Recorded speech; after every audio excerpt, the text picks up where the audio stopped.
Hello, hello. Hello, everybody. I thought I would start the tour today sitting in a mushroom, as you do.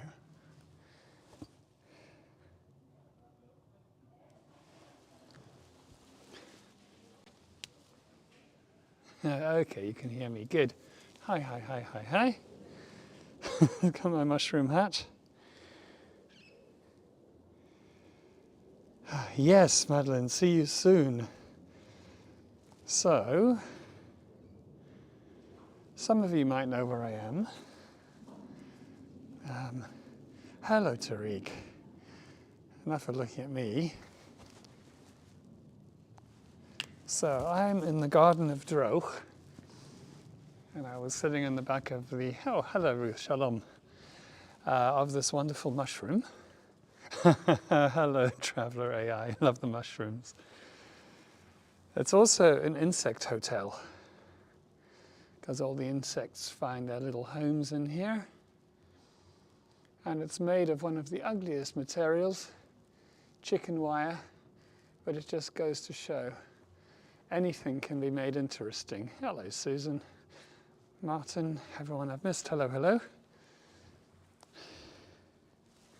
So yeah, for those of you who don't know, this place is called Droog, D-R-O-O-G. And it's so difficult to describe what Droog is. It's been different things. But it was pretty much a sort of a movement within Dutch design from the late, early 90s. And we're going to be looking at some of their archive pieces, but I just thought I'd show you around their magical little garden. And there's a cafe upstairs.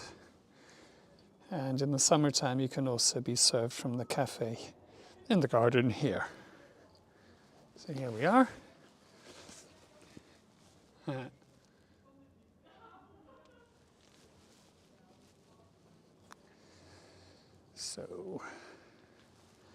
And in the summertime, there's wisteria here as well. It's been growing for a few years, and it makes the whole canopy here. It's really doing very well.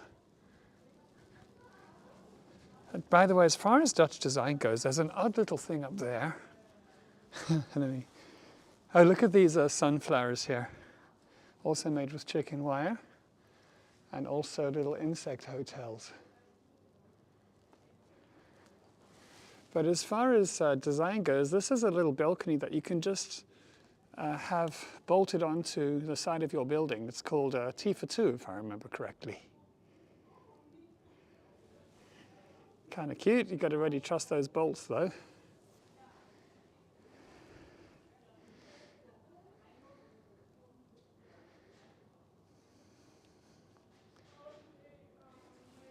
It's funny, I'm getting information. Ah, there we go. Managed to clear some information off my screen. Yeah, the sunflowers are great. And I think that these are meant for tea light candles, presumably. And then these are meant for birdseed, presumably. All these little look like hanging teardrops. Hello, Ronnie. Okay, let's go and have a look inside. Let me actually show you. I'm not going to go up to the cafe. So here's a photograph I took just a moment ago of the cafe upstairs. And it's a really lovely cafe. It's definitely where you must come if you get the opportunity. Okay, but here is the main archive collection. So I'll just take a walk through quickly, and then I'll show you some of my favorite pieces, and then we'll hit the streets for a bit.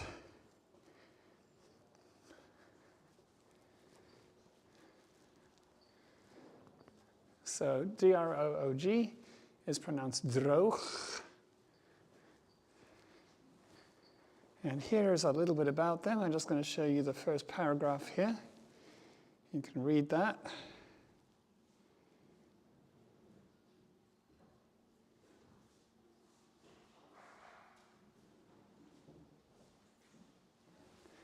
And then here is one of my favorite pieces.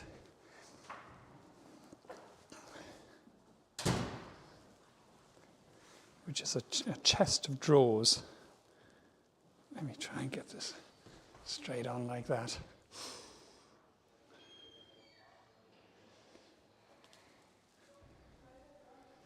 And the whole idea of this was it was young Dutch designers using throwaway things, picking up drawers from the street, giving them a unity by having this wonderfully well-finished housing for each drawer. Every drawer tells a different story, has a backstory, has a life, and then bound together with the sort of thing that you would use to bind goods over a truck. Absolutely wonderful idea. I've always thought I should try and make one, but yeah, these things seem to just remain ideas. I would buy one. They do still sell them, but they cost about 20,000 euros. So that's the only thing holding me back. And here's Rennie, the woman who sort of guided the whole Droog concept, identified the young talent in Dutch design and sort of guided and curated them. So lots of different things. There's the power of repetition, milk bottle lamps, which you can still buy from their website, actually. I'm not going to show you everything, but just some things that caught my eye that I hadn't seen before. These little stools here, which look so much like solid tables, and then when I look closer, they're actually soft, so you can sit on them. It's called a poof poof.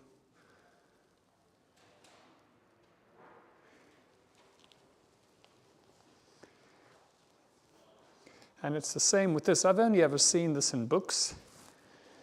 It's a cross bench. But again, it's actually soft. So you can actually lean against it. It just looks like it's a piece of solid wood from IKEA kind of thing, but just with a bit of flair. But no, it's something completely different. Fascinating, huh?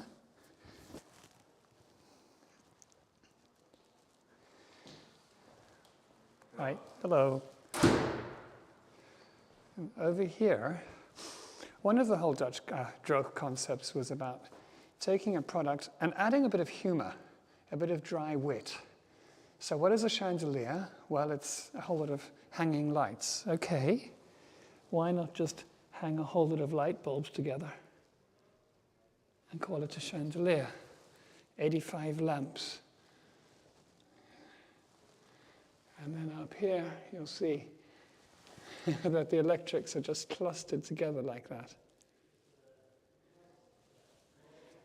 I just think it's brilliant. Brilliant, brilliant. And then you get things like the tablecloth with the integrated bowl, which is part of the tablecloth. Nice idea. I've got some of their silicon tablecloths at home with older Rijksmuseum and patterns in them. Excellent idea for a bathroom floor. Tiles with non-slip bits that look like drops of water, you see.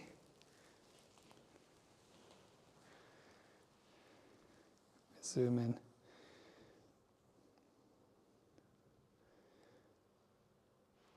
They've got these upstairs in the bathroom of the cafe. This chair comes as a cube, as a square or as a cube, and then you actually have to, with a sledgehammer, bash your own chair shape into it. It's part of their collection where you still had to do something to the product. And then this wonderful garden bench.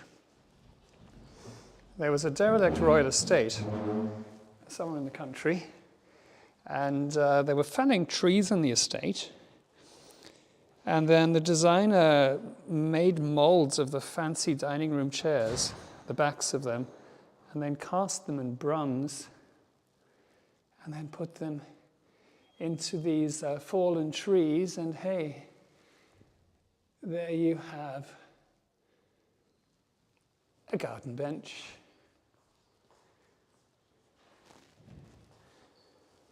You can buy these, but you have to provide your own tree log. And then there is the garden swing here at the back. At the moment, they've got fake ivy just to illustrate, but you're actually meant to plant. You put soil in there, and then you plant real ivy. And you end up with a swing with real ivy reaching up into the tree.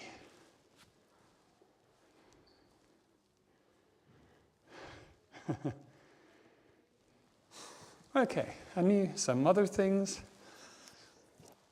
Every year in Milan, they would be waiting to see what Droog would do. And then one year, Rennie said, I want you to find me the worst hotel in the city.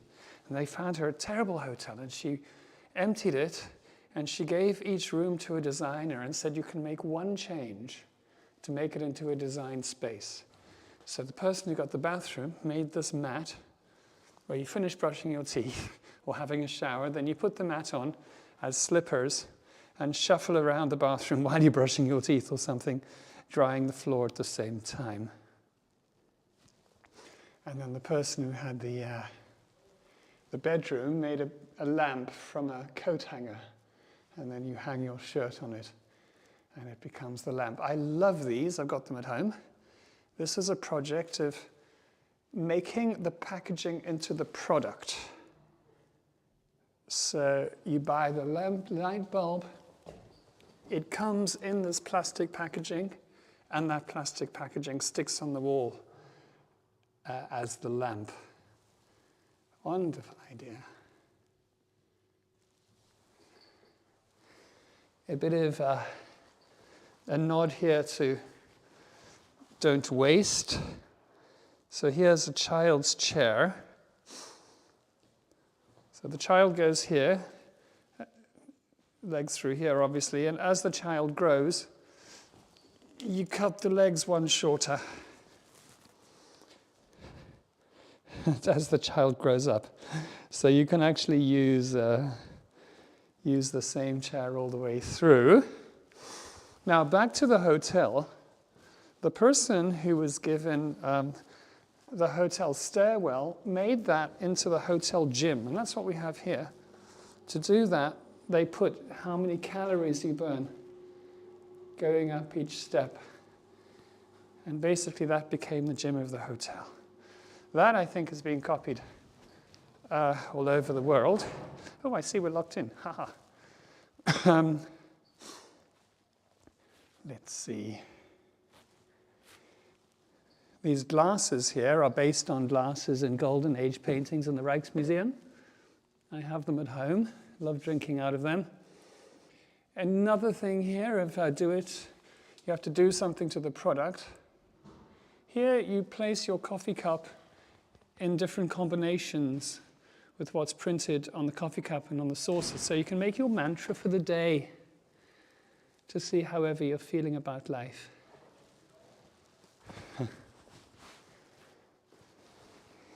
And here we have tea for one, tea for two.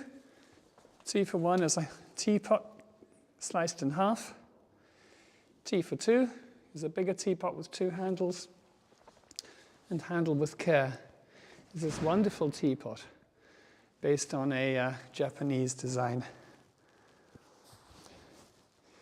Anyway, I think it's time to head out, if I can get out.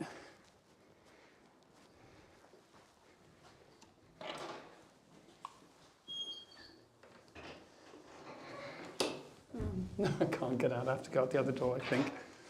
Okay, locked in.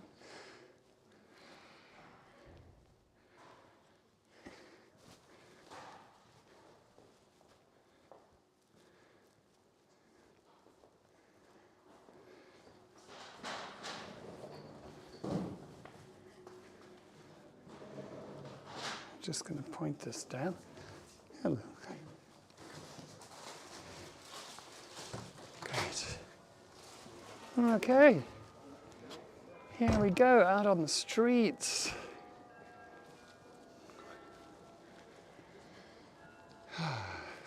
And it's a lovely evening, it really is. And here, the Southern Church Tower.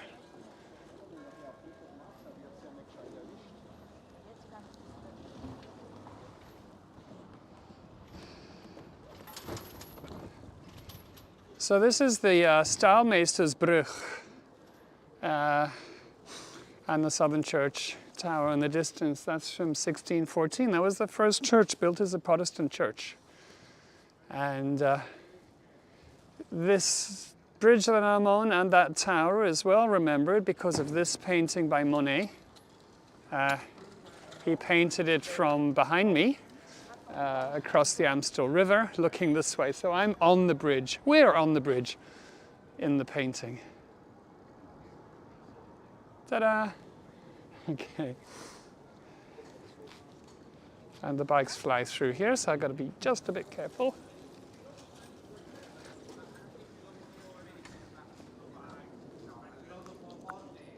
Oops. There we go. Thought I'd pull the phone sideways there. Let's try and get some of the drawbridge. I can't do it from where Monet did it because I can't walk on water. But I could stand on this boat. Look at this. It's not normally a boat here. Let's give it a go. And see, I can almost, oh, not quite, but almost get to the right angle for the painting. That would have been a first. Huh.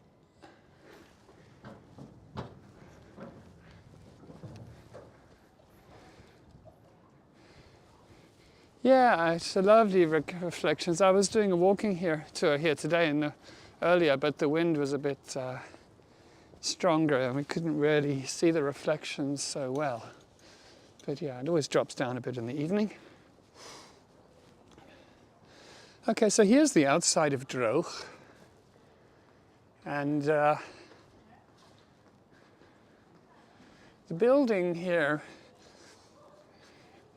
is the building where the Clothmakers Guild used to meet, where they met. And if you look up at the gable, the trapezium gable up there, you'll see that it looks like it has cloth draped around it.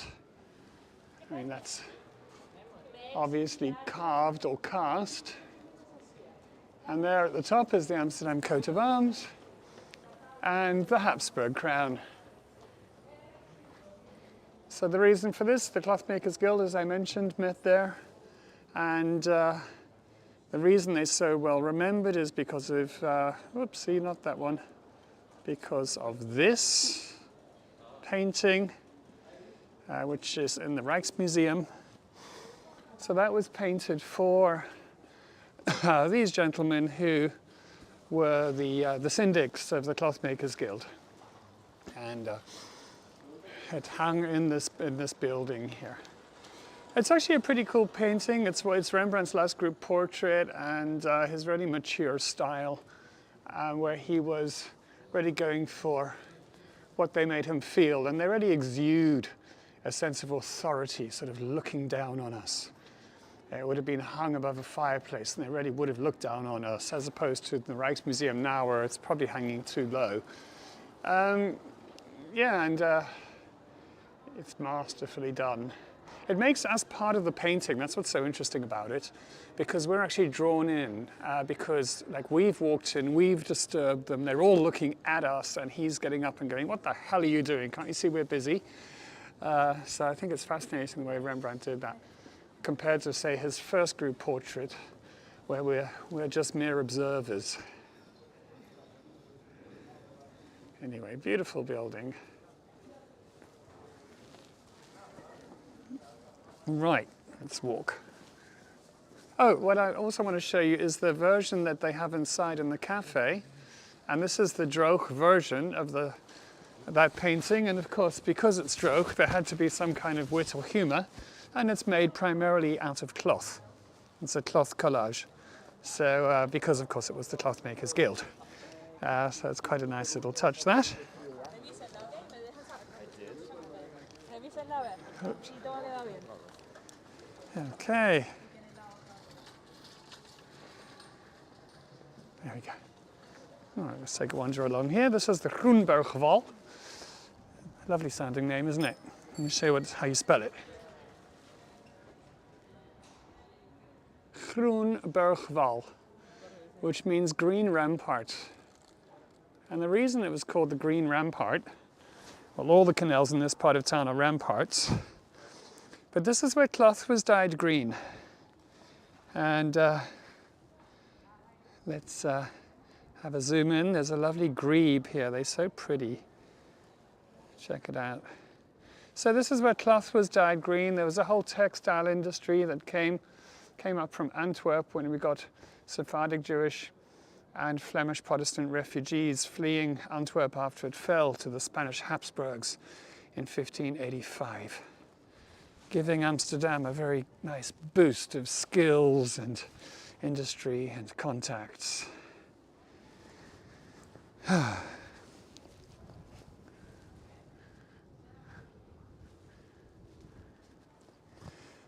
I think there's quite a delay with the chat, so I'm not entirely following what's going on. Sorry about that. The church that looks like a rocket ship over there. Oh yes, this is what I wanted to show you. Since we all love cats so much, it's a very charming window.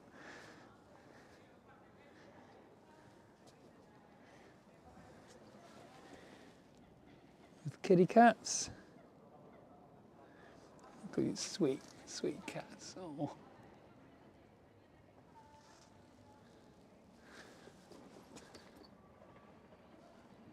All the way along. And there's a very special gable stone up here, which the owner obviously had made for their house. Don't ask me what year it is, I'm not very good at that. But another couple of kitty cats.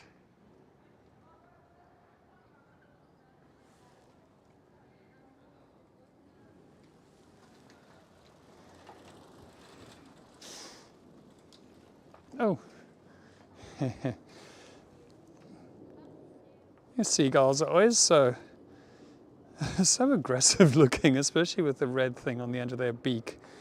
Looks like they're just plucked out somebody's eye or something. Hello.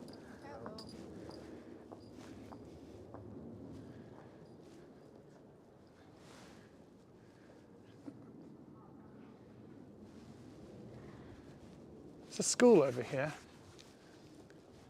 I'd love to be inside this building looking out. I think it's the most amazing. They must have the most amazing light in there, being just about all windows along the front.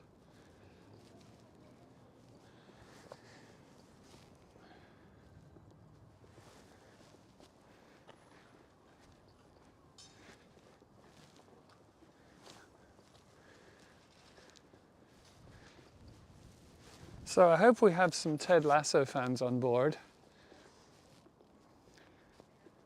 Sure we do. Hello.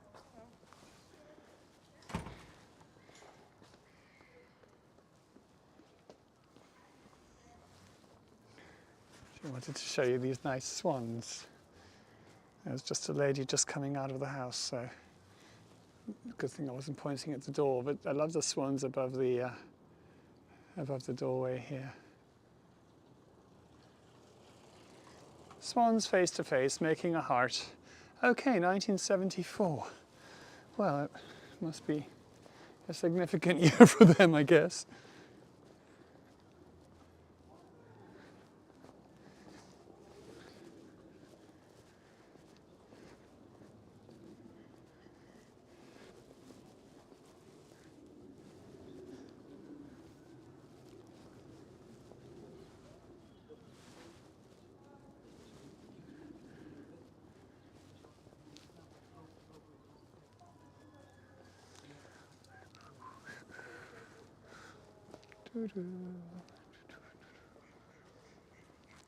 Goedenavond.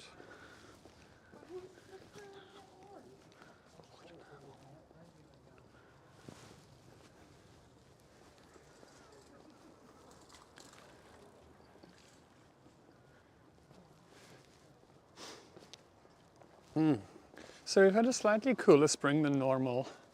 just a little bit cooler. But then the last couple of days have been noticeably cooler, but it's due to warm up a bit by the weekend. There you go, Southern Church Tower again.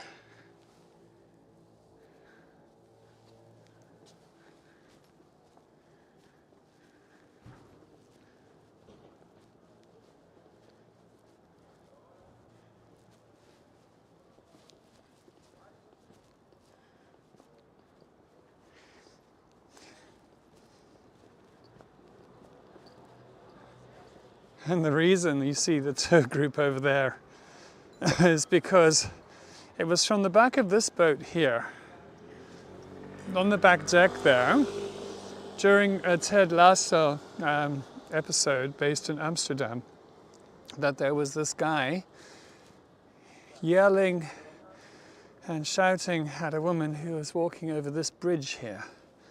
He was on her telephone. Shouting at her to look out for a bicycle, and the bicycle came right by her and she fell over here into the water down here.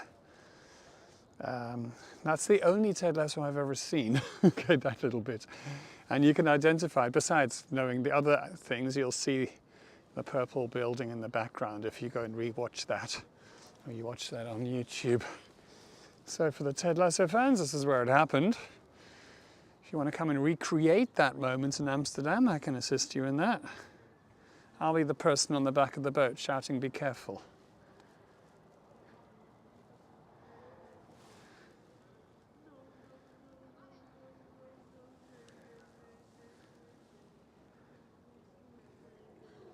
It is indeed very peaceful, Polly.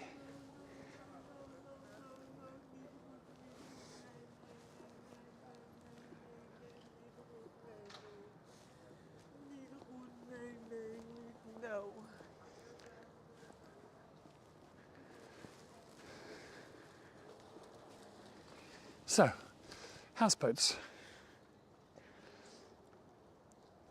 This is a spectacular houseboat location, right in the middle of the city. And I don't want to be the one falling in the river, in the canal. Oh, thanks.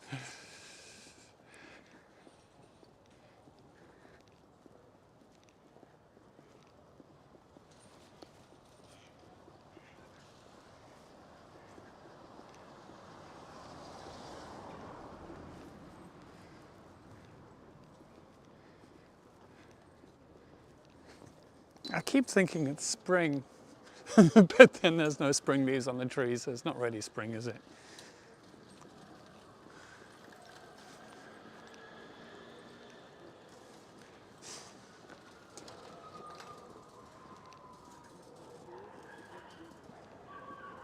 Oh, lovely, lovely.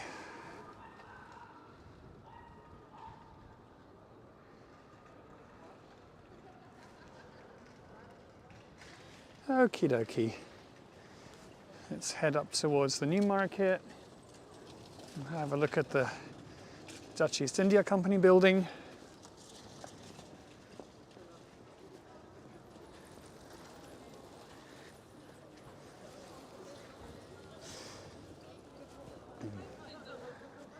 So we're on the Kloveniersburgwal.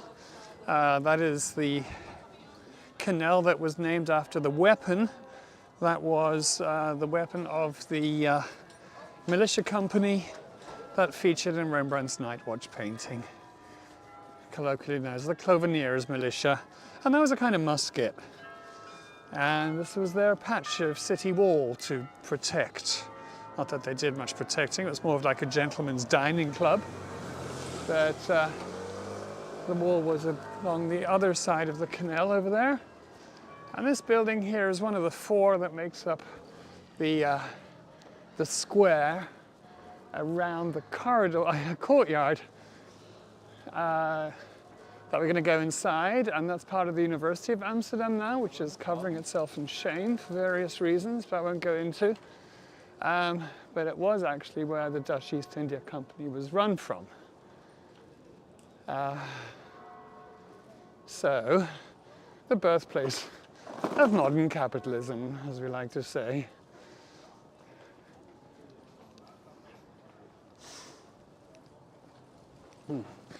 The outside of this building is in a style called Neo-Renaissance because it was rebuilt in the 1880s. And it's like Dutch Renaissance architecture, but with more detail. For example, the brick mosaics underneath the arches above the windows.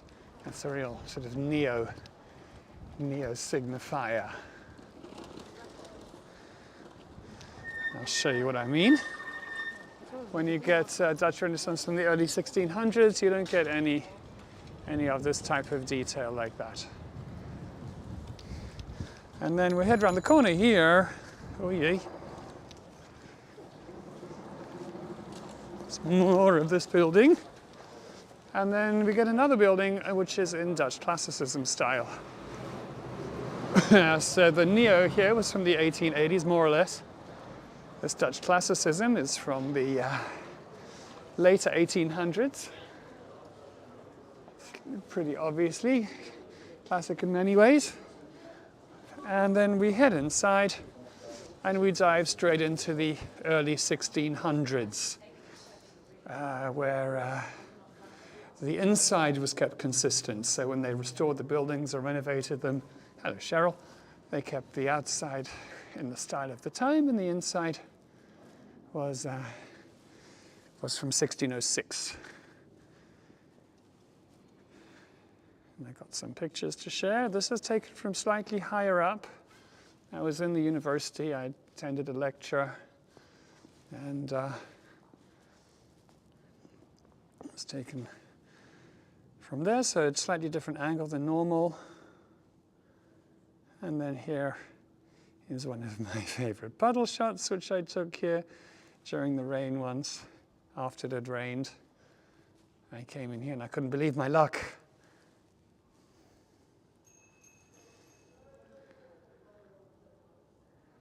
And then here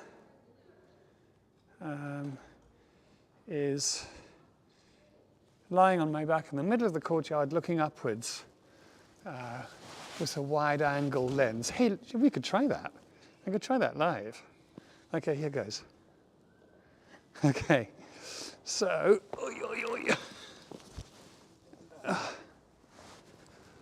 and then zoom out. Try it live. It doesn't quite get the same angle as, oopsie, hang on a sec. Doesn't quite get the same angle as the camera with the phone.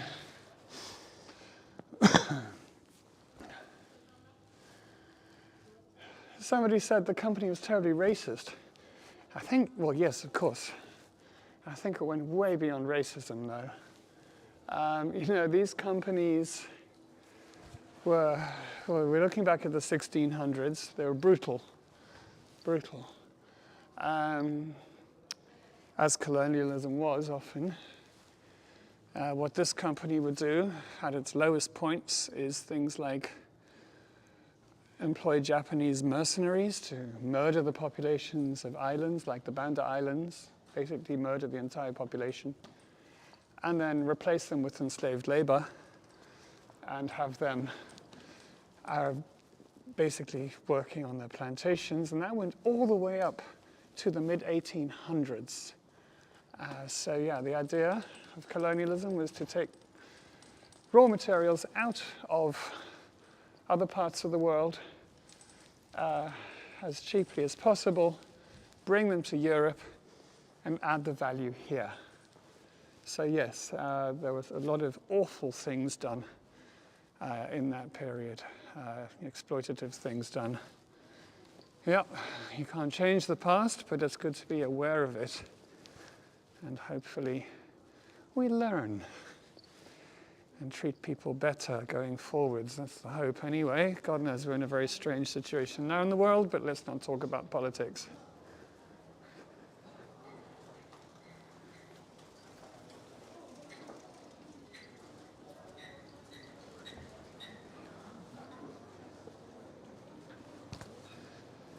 So back to the Cloveniersburg Wall.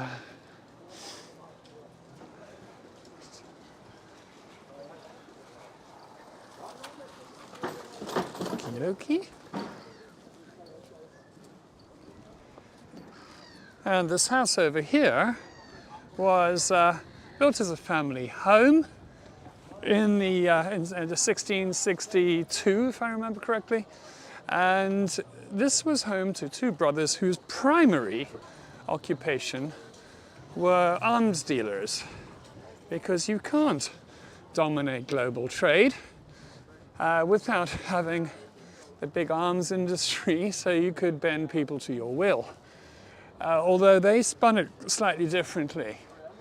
They had as a family motto, ex bello pax, from war comes peace. And they actually considered themselves to be purveyors of peace. Their thinking being you needed to have weapons to be able to enforce a peace. So yeah, just leave that there, shall we?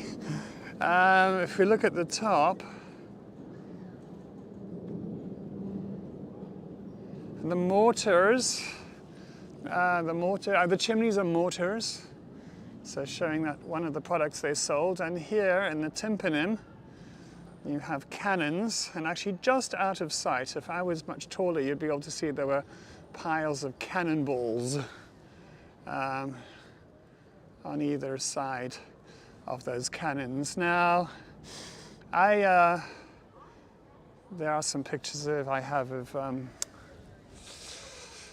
ceiling paintings in that house, but I don't have them loaded. But I'll have to tell you what they're about. You basically get little cupids, cupidos, babies, winged little chubby babies, playing with weapons, playing with guns and cannonballs and mortars. It's really, really quite strange. Very odd. But look at this lovely light. Amazing. Very, very, very beautiful. Lots of different styles up there. I'm not going to bother testing you what the styles are, because last time I did that, everyone got everything wrong and it was very disheartening. I thought, what am I doing here? So just enjoy them. I won't put you on the spot.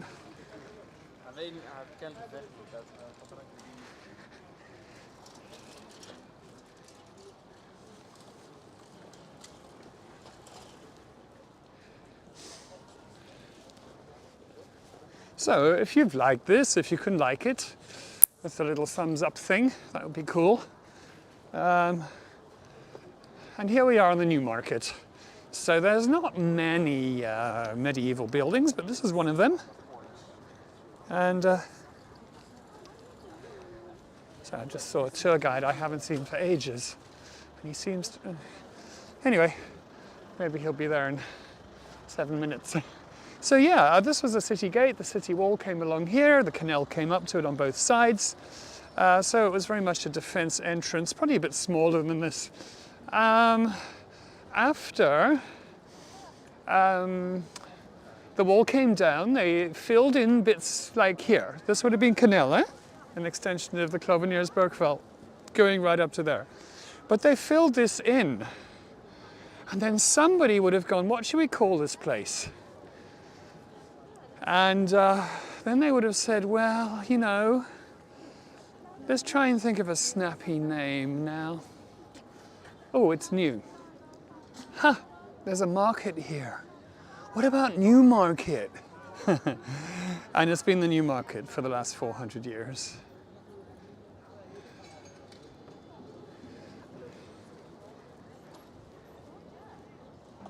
And it's home to some of my favorite cafes. It's kind of more of a local square where locals tend to hang out, as opposed to, say, the Leidse Plein or the Rembrandt Plein.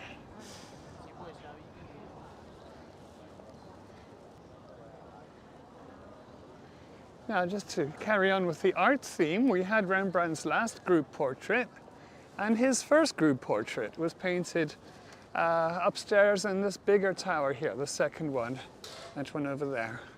This is where there was an anatomical theatre. In Catholic Europe, it was illegal to cut apart bodies. Thank you, Madeleine, for the coffees. It was illegal to cut apart bodies in Catholic Europe. And in Protestant Europe, they're like, no, go for it, you know. cut them apart, have a poke around inside. Maybe you can work out how they work, try and fix them. So they encourage that type of thing. And oh, you're going to be here in November. Excellent, Hilary. I will be here in November. So yeah, Rembrandt, who was like a new kid on the block really, was commissioned to paint this, the anatomy lesson of Dr. Tulip. And this was in, hey Donna, hi, lovely to see you, thank you for joining. Yeah, this is the anatomy lesson of Dr. Tulip, and the portrait really blew everyone's minds, because up until then portraits had been very Renaissance in their structure, very evenly lit. This was this whole drama, you know, of stuff like Caught in the Moment, Caravaggio inspired, chiaroscuro, all the people already absorbed in what they're doing. Rembrandt always adding that little bit of movement. So with the right hand, the doctor's pulling the tendons, and with his left fingers, he's kind of making his fingers move, going, look how it makes the fingers move, isn't that cool? Or something, or words to that effect. Okay. And over here we have the entrance that was used by the Stonemasons Guild. Indeed, you can see above the door lots of the tools that the stonemasons would have used. Of course, exceptionally important guild, because building was all about building, wasn't it? And to be a master stonemason, you had to show them what you were capable of doing. You had to pass a sort of a thesis. And then you could work in Amsterdam. You're protected by the guild. They set prices. They looked after you when you retired. They kept the competition away. So to join them, you could build them a little window in their tower and show how good you were. And you see these windows, all these little bricks are individually cut, all to a slightly different angle, and also going through the building at a weird angle. So they were really hard. You know, it was tough, it was difficult. But you had to be good to join the guild. You see these oval ones up there, they actually go through at a very, very odd angle. And they did this, lots of different stonemasons did this, completely destroying the structural integrity of the tower, which was behind scaffold for ages, but it's been sorted. Anyway, so I'm just laughing because there's a kid splashing around in a bit of water about to reach for something really grubby, and her dad was like, no, don't do that. So yeah, beautiful building.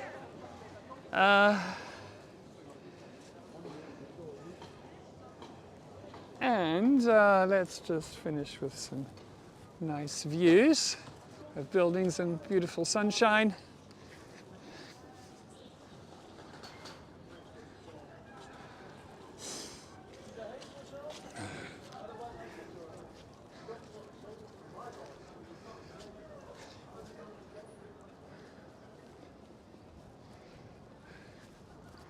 And now this is no longer the Cloveniersburgveld, this is the Gelder Cicada. Gelder Cicada means the Gelderland key. And that's because goods from Gelderland, a Dutch province, would come to Amsterdam by barge and end up on this quayside here. So, thank you for joining me, everybody. And Madeline, see you in a week. And hey, I think I'm allowed to say this. Next Sunday, I'll be doing a live stream, I think at 5 in the evening, but I'll check, because Madeline has agreed to join me. And then the subject of the live stream will be, we can walk around Amsterdam together and Madeline can ask me questions about anything she wants about Amsterdam and I'll answer them. Okay. So that's the plan.